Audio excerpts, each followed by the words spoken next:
This car's coming.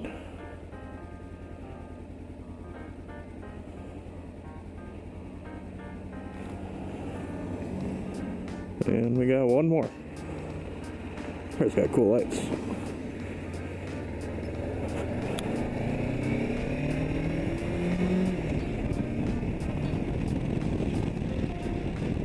feel like I'm missing something. Like my phone's not in my pocket. It's over on the phone mount now.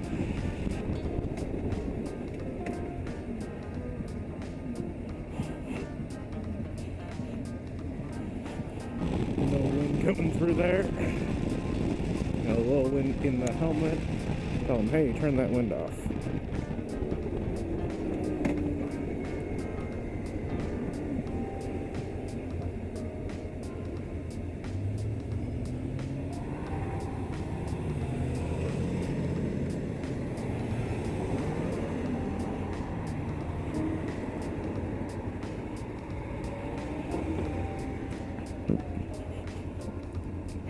And we're going.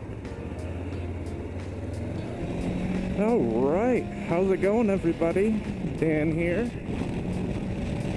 Today, we're actually going to talk about one of the things I know a lot of people are actually asking, which is, how the heck do you get into riding these things? I know in America, at least, a lot of states are set up where you actually need an endorsement to legally ride motorcycles over 50 cc's. I'm not saying people don't do it. I know a lot of people that would definitely ride without an endorsement, which I'm not saying it's a good or bad thing. If you know how to ride, that's fine, but I chose to get my endorsement, and it was about a 2-day class. I actually did mine with Harley Davidson at the Harley dealership, and it was a great time. It honestly was really informative. Definitely learned a lot. I learned about the physical mechanisms of a motorcycle and how those work, as well as learning how to ride. The way it's set up is it's about a one evening worth of kind of classwork, and then the rest of the time you're on the bike. Probably not going yet. But yeah, Harley Davidson offers a class where they will teach you how to ride a bike. Looks like we got a room here. Check the mirrors, check the mirrors. Now you might say, hey Dan, that's not for me. I want to get riding right away. And that's kind of who this video is aimed at. What we're going to be doing is we're going to take a little time, kind of go over the basics of being in a motorcycle. Not an expert by any stretch of the word, but obviously I'm not on the biggest, fastest sport bike in the entire world. I'm on a Honda CB500X, which, for everybody that's wondering, this is a great beginner bike. Nice and upright, you got a comfortable seat. Pretty low to the ground. I think it's got like a 30 or 31 inch seat height, which means it's really approachable for a lot of people. A lot of dirt bikes have like 34 or 35 inch seat heights, which, if you're a shorter rider, is not so great for you. Being able to flat foot a motorcycle really kind of gives you confidence as to what you can do with it. Alright. And here we go. We're pulling into the school parking lot, and we're gonna practice a little bit as long as no one's there.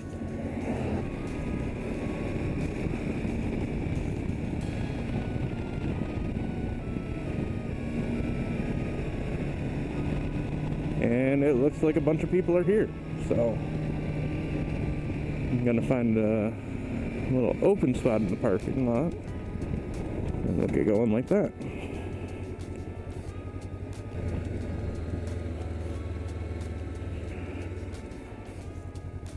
And that's how you maneuver a bike.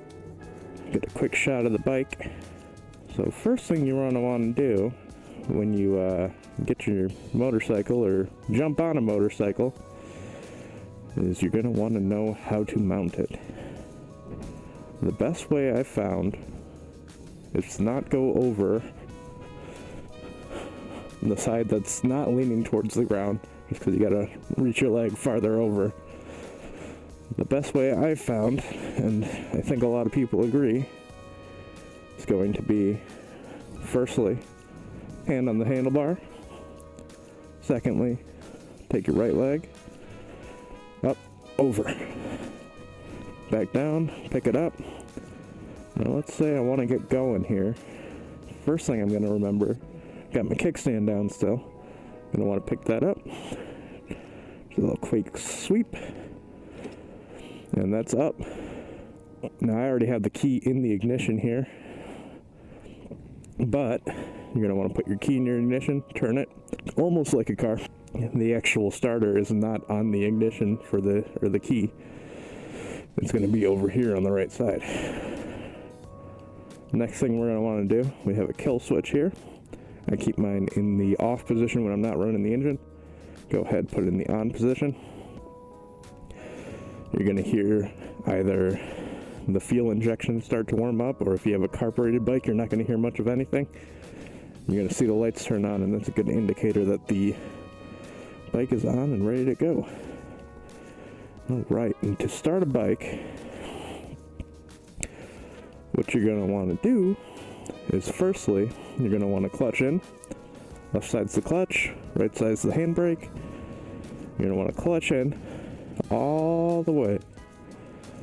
Clutch in, hand on brake, thumb, hit that starter.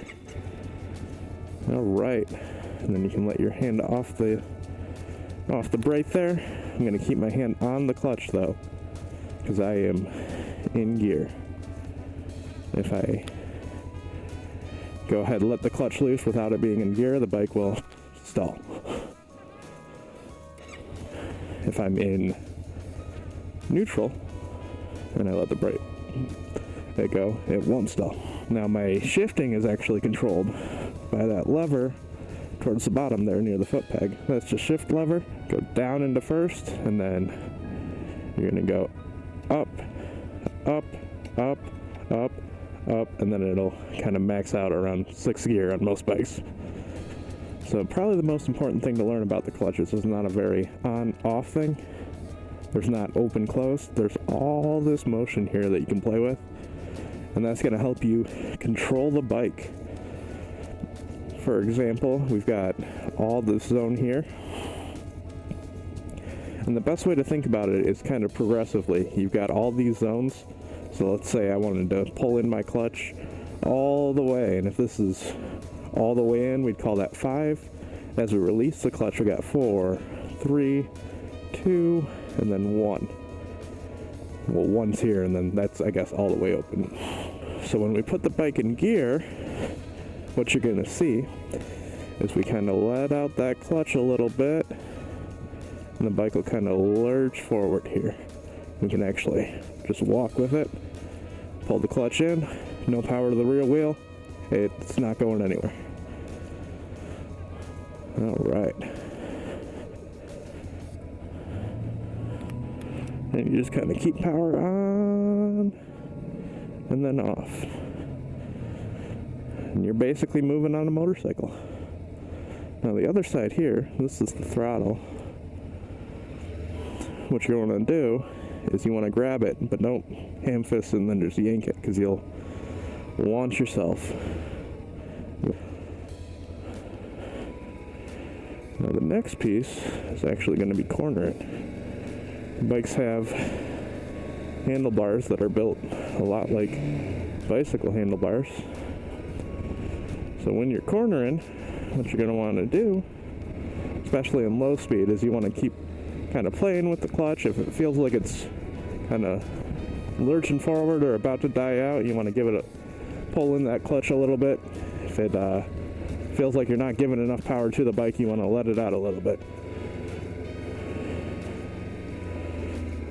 But turning is a lot like a bicycle. You kind of cock the wheel a little bit, especially in low speeds. Once you get into upper speeds, you learn to do something called counter steering, which I don't know if this video has enough time to explain it, but you basically push the handlebar right to go right. It's a little weird. But yeah, that's, in essence, cornering.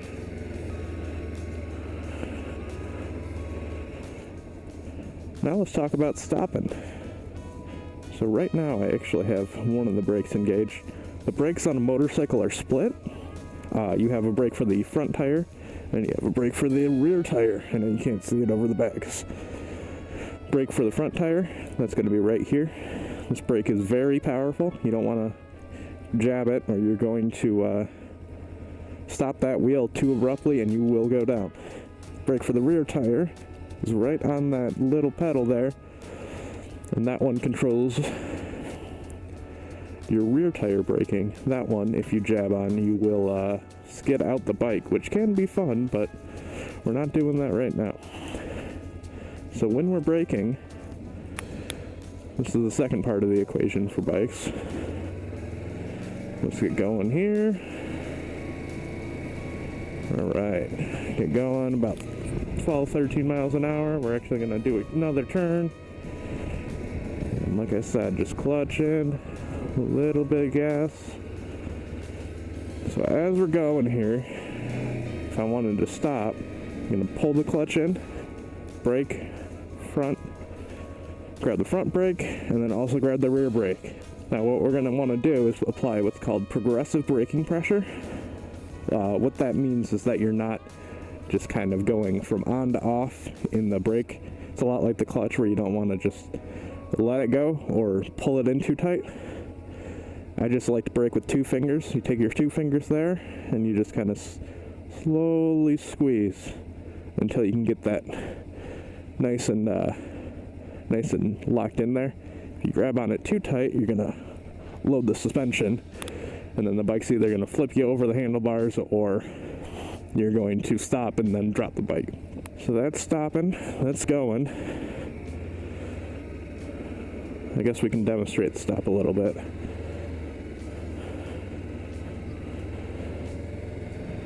Get going here, pick up some speed, clutch in, and stopped. And we want to get it going again. Let that clutch out. As you're letting that clutch out, kind of build up some throttle, and we're going.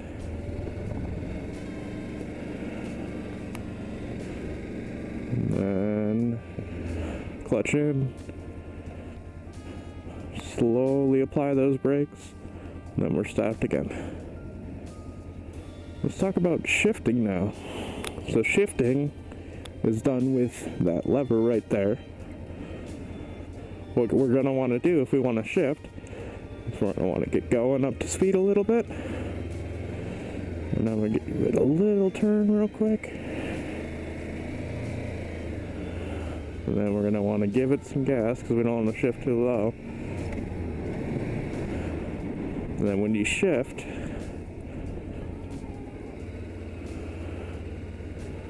we're going to want to clutch in, foot up, plop through neutral, and that's what shifting at a too low of an RPM sounds like. Like it'll kind of start to sound like a tractor. Alright, so when we shift, we're going to want to get up to speed, clutch in, lever up, clutch out. And then as you clutch out, you want to give it some gas. And that's all there really is to going in a motorcycle. Probably the hardest part about motorcycles that took me the longest time to understand was actually shifting down.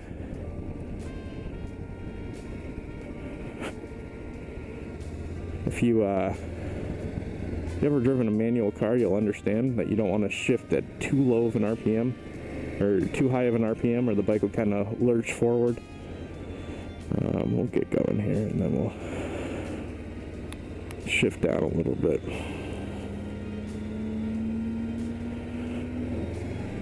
So I'm going to get up to second gear.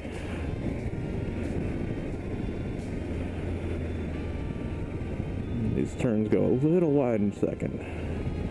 But if we wanted to shift down, give it a little brake, clutch in, get it down to first, clutch out.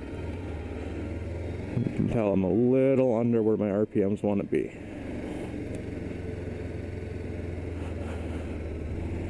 So we've covered getting going, we've covered cornering.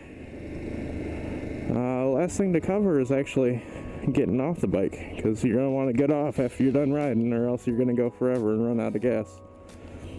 So getting off the bike, you can either stop the bike in neutral or in first gear. If you stop it in first gear, it's actually going to not roll back and forth. Bikes don't have a reverse gear, so they only go forward. But to stop the bike, go ahead, hit the engine off switch. You can release the clutch now. First thing you want to do when you stop the bike, because you don't want to drop your bike, is drop that kickstand. Make sure it's dropped. I always double check. Cock the wheel to the left. That just makes it more stable, so it's not going to tip over on you. And then you can dismount. Boop.